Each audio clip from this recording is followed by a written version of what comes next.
Isang mapagpalang araw po sa inyong lahat. Celebrity Chika Time po muna tayo at may inihanda po akong chika para sa inyo.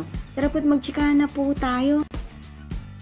Asia's multimedia star na si Alden Richards pumula ang tenga nang dahil sa katanungan ni Boy Abunda sa Fast Talk na programa po nito. Yes, mga maka-celebrity chika time, yan po ang ichichika ko sa inyo na lubos rin pong usap-usapan sa social media ng mga netizens, lalong-lalo na nga po ng mga followers at supporters ni Alden. Abay, ano kaya itong katanungan ni Boy Abunda kung kaya't napapula ang tenga ng Asia's multimedia star? Bago po tayo dumako riyan, nais ko po munang batiin mga team bahay, team abroad at mga seniors natin dyan. Shoutout po sa inyong lahat at Happy Tuesday po! Suki na nga po ng Fast Talk with Boy Abunda itong si Alden Richards, kung kaya naman po masayang-masaya na nakabalik na naman po si Alden para sa kanyang promotion ng upcoming movie na 5 Breakups and a Romance, and syempre hindi rin po nawawala ang kanilang one-on-one interview with Boy Abunda.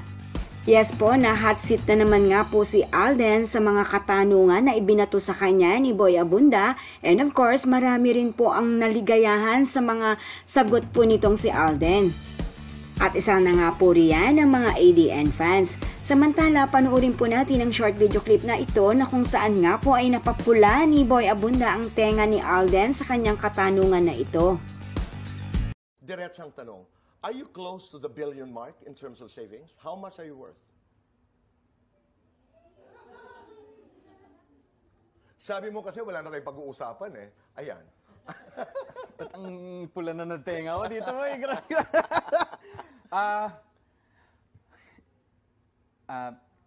I'll ask my lawyer pa. Pero nakakatuwa lang, di ba? Yes, Tito Boy. Nakakatuwa lang. Yes, Tito Boy. I'm really so proud. I'm really so proud. Pero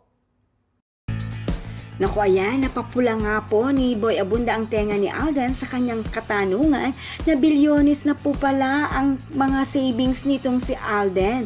Talaga naman nga po ibang-iba ang isang Alden Richards o Asia's multimedia star. Super duper rich kid na po ito.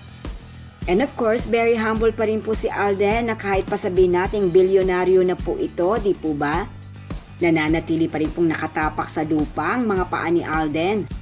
Yan po ang aking chika plays for today. Salamat po sa inyong panunood. Huwag po kalimutang mag-subscribe. Pwede po mag-comment sa ibaba. Basta't wag lamang po harsh o nakakasakit sa isa't isa. Salamat po muli. Spread love, not hate.